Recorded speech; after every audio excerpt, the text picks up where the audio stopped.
അസ്സലാമലൈക്കും മുത്തുമണികളെ.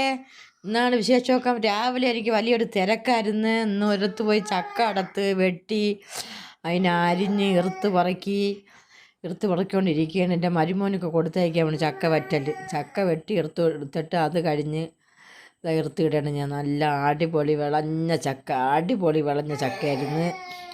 ഗൾഫിൽ പൊടിച്ച് കൊടുത്തയക്കാനായിരുന്നു വെട്ടിയെടുക്കണത്. ഇത് കഴിഞ്ഞിട്ട് ഉണ്ണിയപ്പത്തിൻ്റെ മാവ് ഞാൻ കലക്കി വെച്ചിരുന്നു, 1 മണിക്കൂർ വെച്ചിരുന്നു. ഇതിപ്പോൾ ഉണ്ണിയപ്പം തിളച്ച എണ്ണയിൽ ഞാൻ കോരി ഒഴിക്കുകയാണ്. ഫ്രഷ് അടിപൊളി ഉണ്ണിയപ്പം എൻ്റെ മരുമോനൊക്കെ കൊടുത്തയക്കാനാണ്. ആർക്ക് വേണമെങ്കിലും പറഞ്ഞാൽ മതി, അടിപൊളി ഫ്രഷ് ഉണ്ണിയപ്പം ഞാൻ ഉണ്ടാക്കി തരുന്നതാണ് മുത്തുമണികളെ.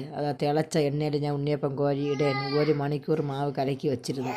സൂപ്പർ ഉണ്ണിയപ്പം, അടിപൊളി ഉണ്ണിയപ്പമായിരുന്നു.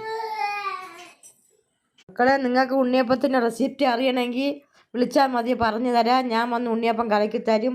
ഉണ്ണിയപ്പം പൊരിച്ച് ഞങ്ങൾക്ക് പാർസലാക്കി കാർക്കോൽ അയച്ചു തരും. എല്ലാം ഞാൻ ചെയ്തു തരും.